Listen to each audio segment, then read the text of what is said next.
Welcome to Canada's most irreverent talk show. This is the Andrew Lawton Show, brought to you by True North.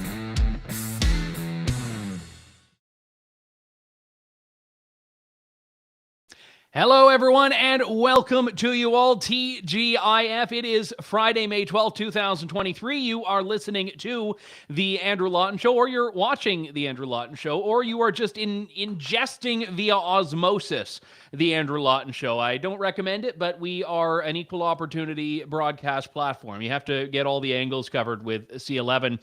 This is going to be a lead into the weekend, so we will try not to depress you too much, but sometimes talking about Canadian politics can have that effect. I don't proclaim to be right on everything. I proclaim to be right on most things. If I didn't believe it, or at least think I was right, I wouldn't say it. But I have to do a bit of a mea culpa on a discussion I had on Wednesday's show about the passport page designs that were unveiled, I think, on Wednesday by the Canadian government. Now, I should say, first off, the fact that the images are crap, I don't apologize for. That I stand by. But as I was flipping through them on air and watching, I can't actually show you. I was telling you all on Wednesday that I got a new little monitor.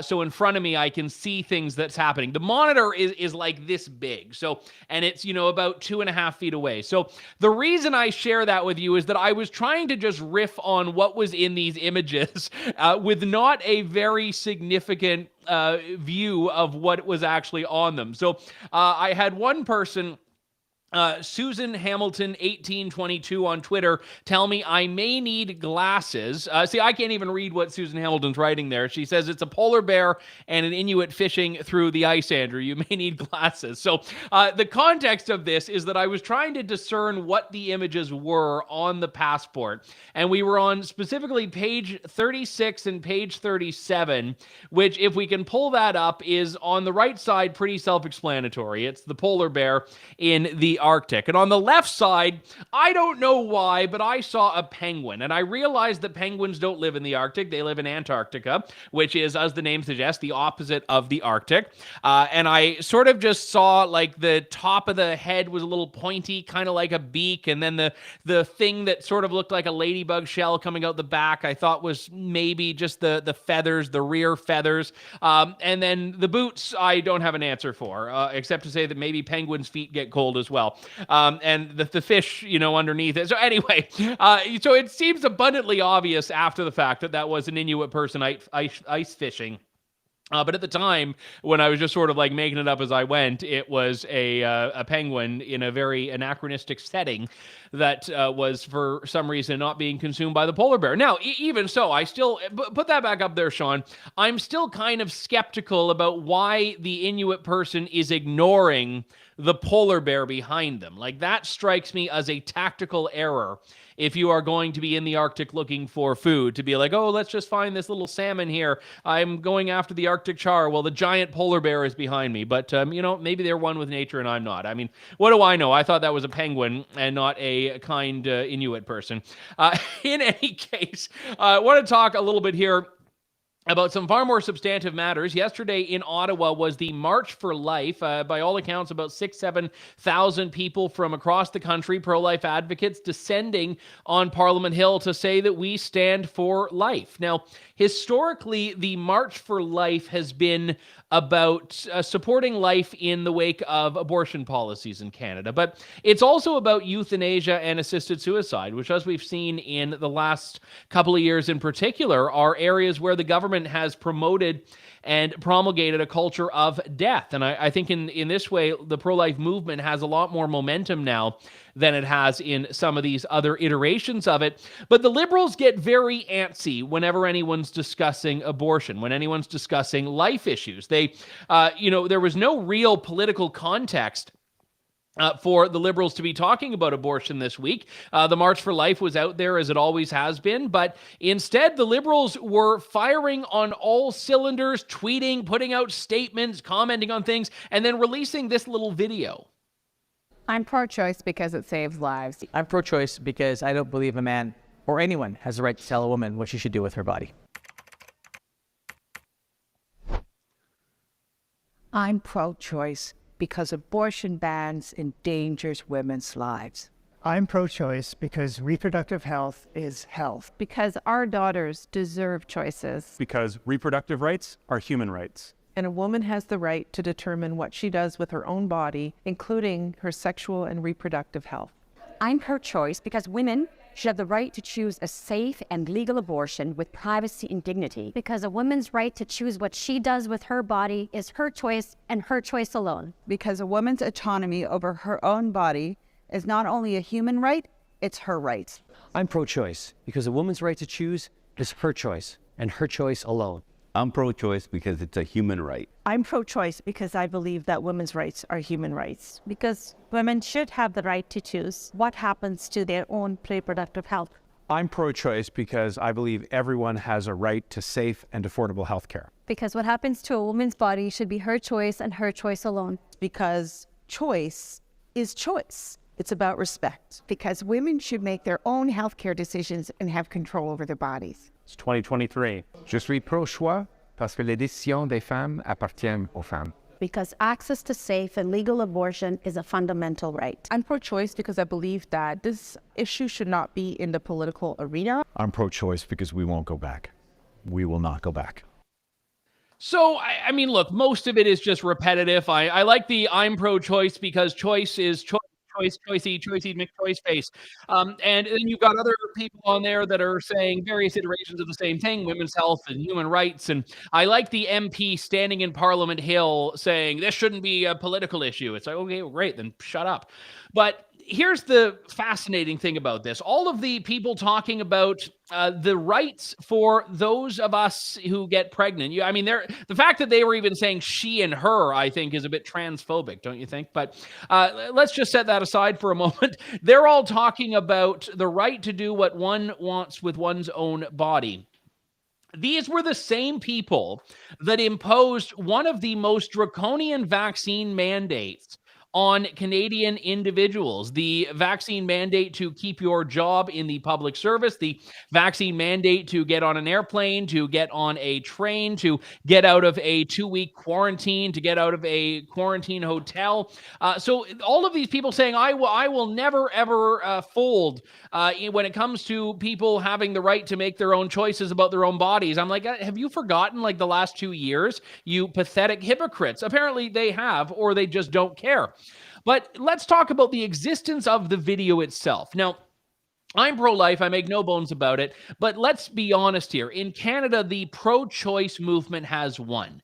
We have the most liberal abortion laws in the world, in that abortion is legal right up until 1 second before a child is born. You cannot get more pro-abortion than Canada's abortion laws. That is a complete fact. And the fact that even conservative leaders who are pro-life and have been for their entire lives pro-life are unable to say, hey, I'm pro-life, without being pilloried by the media, suggests that we have, in the cultural realm, also done a tremendous disservice, and the pro-choice movement has won there largely. It's a little bit trickier, as I'll talk about in a moment, but Canada is as pro-abortion a country as it gets right now, politically and to some extent culturally. And that is important because why do you need to talk about an issue that you've already won? Why do imagine if right now the Brits and Canadians and Americans were talking about the importance of vanquishing Nazi Germany. It's like you won that battle. Why are you still fighting it? The reason they're fighting it is because they know that it is a wedge for conservatives. They know that conservatives, even those who are pro-life, kind of fail and flail and flounder when they're forced to talk about this. And people like Andrew Scheer, who for years of his life could always communicate coherently his position on abortion as a pro-life man, when he's the leader of the conservatives, he's women, and he starts to sound like Justin Trudeau describing a bottle of water. And I think that the interesting thing about all of this is that the Liberals will not shut up about abortion, but then they turn it around and say the Conservatives are obsessed with abortion. I'm like, really? The Conservatives are too terrified to bring it up. The Liberals are the ones who bring up abortion all the time. And you look into this week, and the Liberals are doing something that I hope they get called on by the media, and to some extent they are. One of the dimensions of this is that Kathy Wagenthal, who is from Saskatchewan and is a pro-life, proudly pro-life Conservative MP, has introduced a private member's bill that no sensible person should have issues with. Now, I realize we're not talking about sensible people. We're talking about members of parliament, but no sensible person should be against what she wants to do here. Her bill, C-311, and we should get Kathy on the show to talk about this, would encourage judges to consider physical or emotional harm to a pregnant woman who's a victim of a crime as an aggravating factor during sentencing. It has nothing to do even with recognizing the human rights of an unborn child. It says that if a woman is pregnant and someone intentionally inflicts emotional or physical harm, that should be considered during sentencing. Someone who's abusing a pregnant woman should be perhaps treated more harshly by the justice system. This is not at all controversial. Pierre Poilievre, I asked him on Wednesday what he was going to do about this. I asked his office. I didn't, just text up Pierre and say, yo, Pierre, what do you think of C-311? I went through the proper channels and no one responded. His office did not respond. I followed up about an hour before I went on air and no one responded. Now, apparently he's told the Canadian press that he is going to vote in favor of this bill. So Pierre Poilievre supports that. And now the pro-choice Liberal MPs, which is basically all of them because the couple of lingering pro-life MPs have just learned to shut their mouths about it in the Liberal caucus. But Pierre Poilievre is now being criticized for supporting this bill because the Liberals and Karina Gould are saying this is just like a backdoor way into legislating abortion. So even when a pro-life person comes out and offers the most benign, neutral, safe bill that protects mothers, that's what this bill is. It's about protecting mothers, basically. The Liberals are so convinced that they have a cultural and political monopoly on the abortion issue that they can say, nope, we want nothing to do with it. And this really reinforces my long-standing position on this, that the issue is not that the Liberals dislike the pro-life position. Liberals dislike pro-life people. They dislike the people who are pro-life, the people who dare. So Kathy Wagenthal, they've already decided she is a bad person because she believes that the lives of unborn children are worth protecting. So even if she's proposing a bill that has nothing to do with that, they're going to be against it. And the media generally is giving them a pass on this. The Liberals are not accused of partaking in wedge politics on the abortion issue. Chris Selly, I don't know what his position on abortion is, but he in the National Post had put a column forward basically calling out this BS, which is, pardon my, like I said, I don't really need to apologize for not using the bad words, but he basically called this out for what it is. But I'm not seeing all of the Liberal commentariat, the people in the Toronto Star on the CBC Power and Politics panel coming out and doing the same. So just remember, whenever the Liberals say, oh my goodness, these conservative, pro-life conservatives, they never shut up.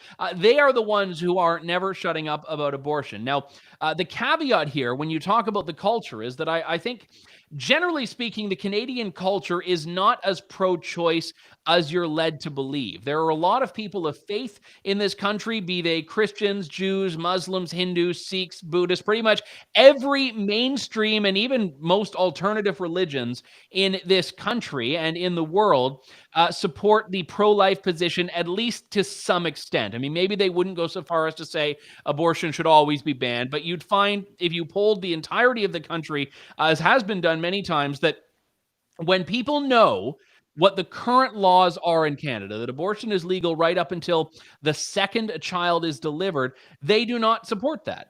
So even people who would consider themselves pro-choice support what are called gestational restrictions, these gradations in policy. But you can't have a nuanced discussion when the Liberals control discourse in the way that they do. And the Liberals just have this absolute stranglehold on debate and discussion. And just because it's related to this topic, we're going to change the schedule a little bit and do our Fake News Friday a little earlier. Roll that clip.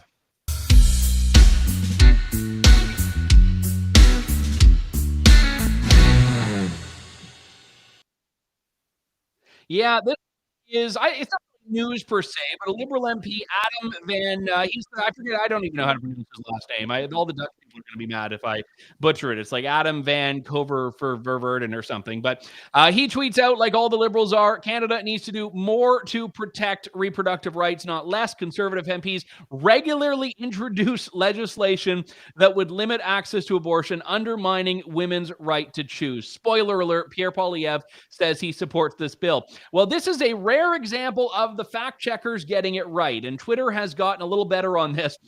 The reader added context below Adam's tweet says, this bill was about amending the criminal code to protect pregnant women from violence and ensure that pregnancy is a mitigating factor considered at sentencing. It has nothing to do with abortion. So congratulations, MP Adam. You win the Fake News Friday Award for May 12th, 2023. So the problem when you start off with like the big controversial issue is that it's very weird to like segue into a wonkier subject. So usually in broadcasting, you try to like find a creative way to be like, speaking of X, and then you get to Z and hope that Y is kind of a little bit easier to sell. I haven't figured out a way to connect abortion to hydro rates yet. I was kind of working on it, but I might need to do the hard segue and just go right to our next topic here. Because just as the Liberals don't want you to have a right to make your own decisions about your body, in some contexts, they also don't want, oh, here we go, I've got the segue. They don't want you to be able to decide how you navigate climate and environmental policy. They have a one-size-fits-all solution, and this is driving up the cost of pretty well everything. The Coalition of Concerned Manufacturers and Businesses of Canada is warning that we could be looking at a 30 to 50% increase in hydro bills, all because of the government's goal and the Canada Electricity Advisory Council's goal of getting to so-called net zero by 2035. Catherine Swift from the CCMBC joins me now. Catherine, always good to talk to you. Thanks for coming on today. My pleasure, Andrew. Nice to see you. Virtually, of course. So let's start first off by talking about exactly what it is that we're looking at here, because we know that whenever we hear net zero from the government, it sounds lofty and ambitious, but it always comes with a price tag here. So where are you seeing as being the bigger driver in electricity prices going up? Well, there's a few drivers, and they're all significant. Obviously, things like the carbon tax are going to increase, roughly triple from what they originally said they were going to be. And they said they'd never go higher than $50 a ton. They're going to go to $170. We're going to see another tax this year. We haven't seen the nuts and bolts of it yet, but it's supposedly called the Clean Energy Standard. We'll see what that looks like whenever it hits. But this net zero, a lot of the cost to so-called achieve it, it will not be achieved. I will put money on the table right now that we will never see net zero in our electricity system by 2035. By the way, we're already 83% there. We got a clean electricity system relative to the rest of the world. We should be looking at other issues, not this. But this is going to be hugely expensive. It's going to translate into much higher electricity bills, which of course everybody uses. You know, you can't avoid using electricity. And it's also going to hit the taxpayer because billions and billions of dollars, tens of billions, will be spent to subsidize hydro utilities, a lot of these consultants that live off the public dime because they're advising government, and some of them are on this new council that just got announced last week, by the way. And there's just all manner in which Canadians will pay big. And let's not forget, remember the Green Energy Plan in Ontario back in 2009, it was introduced. It was supposed to, according to the Liberal government of the day, amount to about the price of a cup of coffee a day. Yeah, it doubled hydro rates in Ontario to the point that it has made so much business uncompetitive. A lot of them have just left the province. Certainly the manufacturing sector is a notable example. And of course, created the whole concept of energy poverty, which is basically when you're paying more than a certain amount of your household income just for energy, just to keep the lights on, keep the place warm, whatever, then that is defined as energy poverty. So when I say 30 to 50%, that's a guesstimate. I suspect it'll be higher, but we want to be reasonable here and say 30 to 50% is a potential increase. Yeah, well, I mean, when you talk about the existing cleanness, for lack of a better term, of the energy, the electricity system, I actually think this is an important point, because a lot of the pretty radical policies we've withstood to date, we were told would be the solutions to the problem, not just a stepping stone to bigger so-called solutions. Like, you look at the phase out of coal, the investment in windmills. I mean, in Ontario, you drive through southwestern Ontario, and there are windmills as far as the eye can see, and they don't appear to have done anything to reduce the overall reliance on some of these things that we're now told are terrible. Hydroelectric, it's hard to get cleaner than that. Nuclear is one that does actually fit what the environmentalists want, but they don't nearly seem as interested in nuclear as they should be. But all of this stuff has basically gotten us in the words that they're using now, kind of nowhere. And they're saying, oh yeah, we still have so far to go. Well, I think the environmental community doesn't like nukes because they can't make money off them like they can. Look at how I'm not kidding. I know it's no, you aren't. But I'm serious. Look at how many windmill farms and solar panel, and mind you, a lot of them have gotten bankrupt because, of course, it's a failure of a solution. But look at how many of those are owned by environmental zealots. They love to advise. There's so many consultants. This is something a lot of Canadians don't know about. I see new green organizations popping up every day. We, the taxpayer, are paying for all these guys and girls to have a nice fat salary running these environmental this and environmental that group. And they're all taxpayer funded. And I would love to see some kind of cost benefit analysis, because I don't think they're doing a darn thing. And once again, this new council has several of those types on their advisory body, sucking up more taxpayer dollars. You can bet they're all being paid for their time, et cetera. So, this is hitting the average Canadian every which way. We all want to do the right thing for the climate, but what really makes me crazy is it never gets measured. And have we met a goal yet? When we look at the emissions targets the Trudeau Liberals have set out, we have not met one yet. Not one. And there has been, the best we could do was during the pandemic when the economy was virtually completely shut down. Is that what we'd like to do? Because that might accomplish the goal. Mind you, we'll all be scrounging for scraps in the garbage cans or whatever. But that's the kind of thing that really, will only reduce our emissions. Better to have sensible, measurable policies, see what actually works. And a lot of countries are doing this kind of thing. Rather than these virtue signaling type of policies that don't accomplish much, but they beggar the average person in the process. Well, your group represents manufacturers, and a manufacturer manufactures something. That shouldn't be a radical concept. They build something, they put in the raw materials, they take out this other piece. Sometimes that piece is sold, other times it becomes a part of something larger. The thing with a lot of these green energy companies is they're producing absolutely nothing. They're producing ideas, getting billions of dollars in subsidies, and at the end of the process, as you've indicated, Catherine, the only people who have benefited from it are the people who run the company. It hasn't actually made electricity cheaper or more available. It hasn't actually reduced the overall share of whatever the problem is. And that's the thing. I mean, if we're going to be subsidizing anything, which I don't think we should, let's subsidize companies that are actually producing things apart from just virtue signaling promises. Yeah, what they're really doing is acting as proxies for the government. Mm-hmm. It permits the government to sort of have this network of voices out there supporting the kind of policies they do. So people, your average person who doesn't follow this like geeks like us do, can say, oh, there's a real lot of support for these kind of policies here. So I guess they're a good idea. So let's talk a little bit about the kind of the council itself, because this is a body that I don't think most people have heard of here, and I've already forgotten the name of it, but the Canadian Electricity Council. You've raised some concerns about who's on it. Yeah. Well, everybody that's on it is either a utility. I mean, that makes sense, though. You do want the people that are producing the power, to have some input into the process. A lot of the regulators, because, of course, there's big regulation in this industry, But then we see a number of Indigenous, which of course is a political, you'd have to do that with any political body these days. Well, just to interject on that, Catherine, the problem is that when the government brings Indigenous voices into these projects, which I think it absolutely should, it never picks the ones that are leading the charge for resource development. And the Indigenous people that are saying, absolutely, we need more of this. They're always the naysayers, I find. That's correct. And of course, we know of many Indigenous leaders.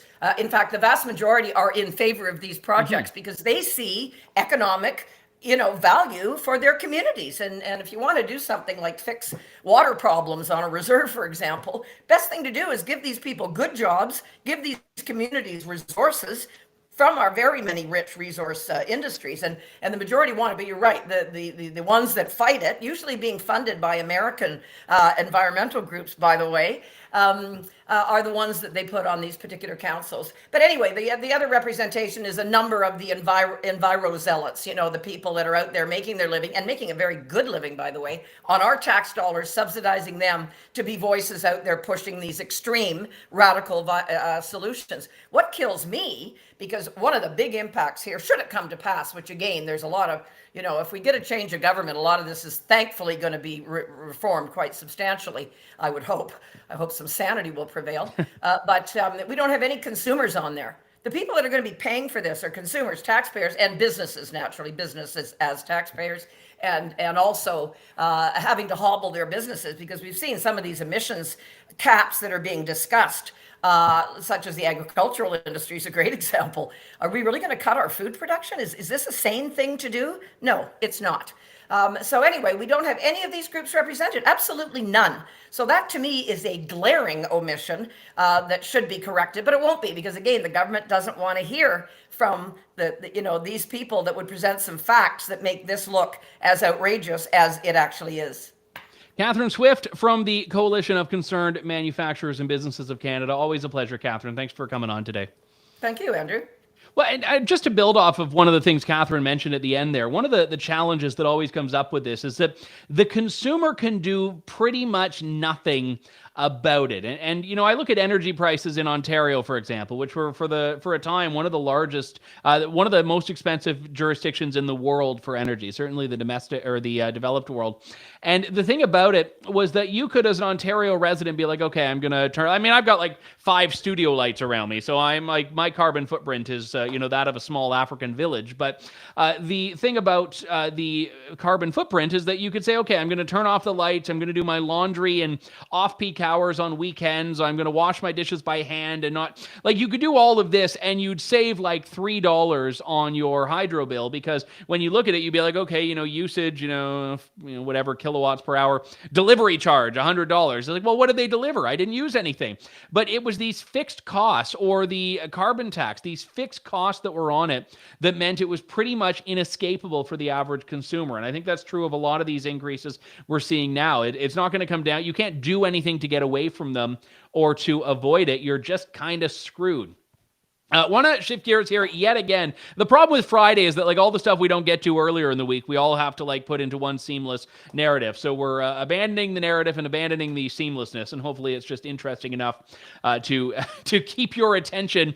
But last but certainly not least, Colin Craig is with secondstreet.org, which has commissioned a rather interesting study, a poll through Leger that looks at, I think, something that, if we go back to the earlier discussion we had about abortion in Canada, there's a gap between what ordinary people think and what the media would tell them to think, what the media would sort of claim is the consensus on a particular issue. And one in particular jumps out, and that is about if schools should inform parents when a child shows up and says, I'm actually a woman, or I'm non-binary, or I'm pangender, or the one that I learned many years ago, masculine of center, genderqueer.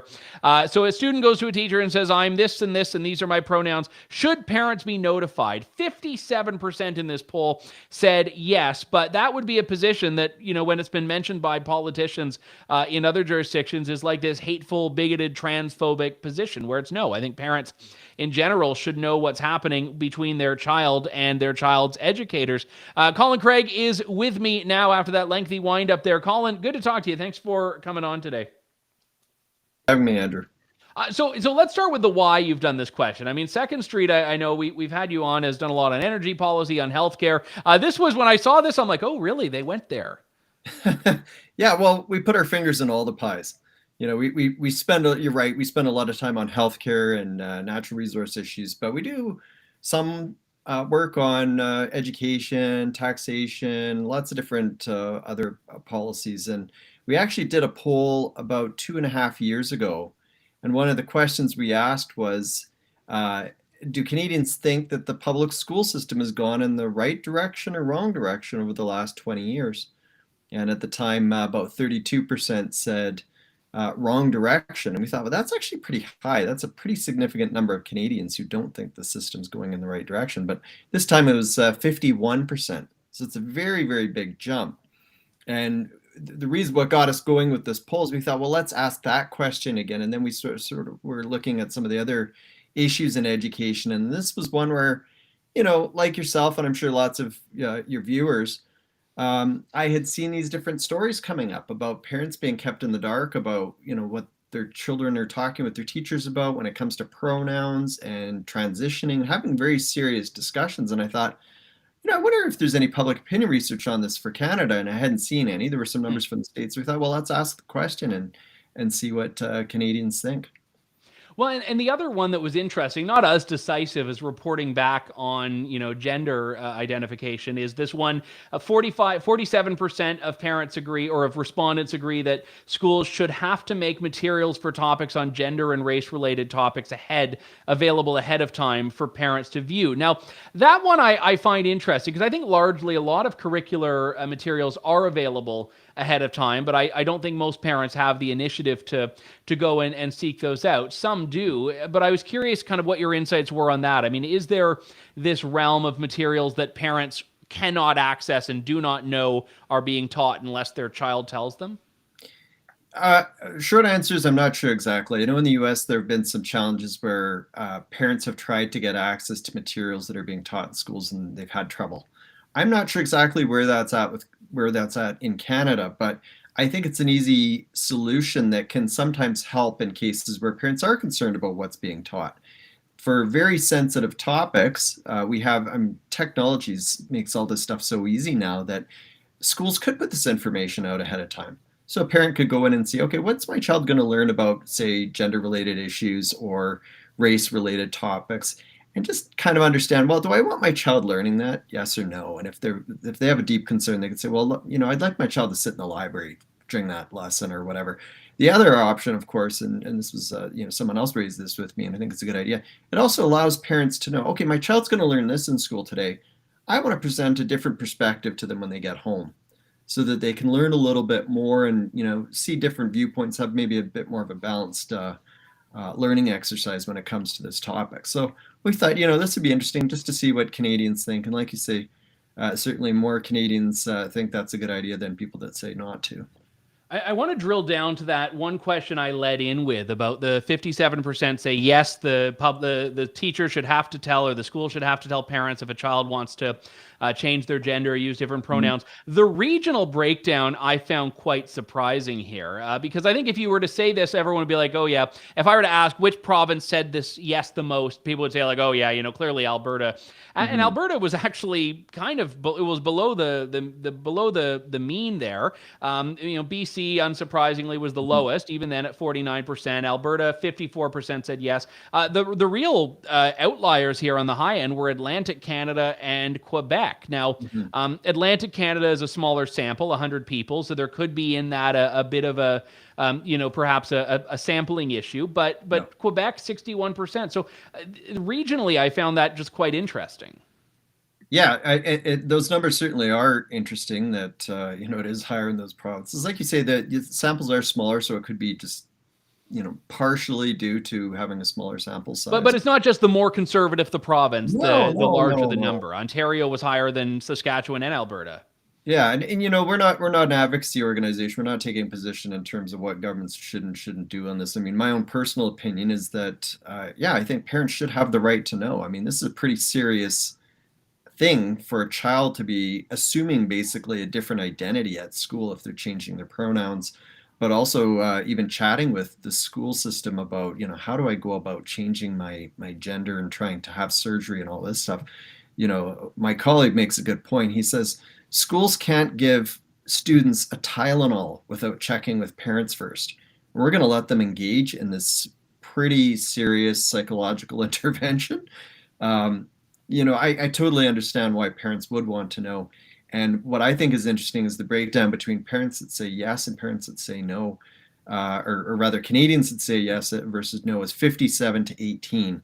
And then there's a large number of Canadians who are undecided, I think maybe because they haven't been confronted with this issue, maybe want to know a little bit more, whatever the case is. But it's also interesting too that when you shift this discussion from Canadians at large to Canadians with kids, the number increases, goes up to well over 60%, I think 65. And not just kids, but kids in the household. So not just like, you know, boomers with adult kids, but yeah, parents with kids at home. Yeah. Thanks for clarifying that.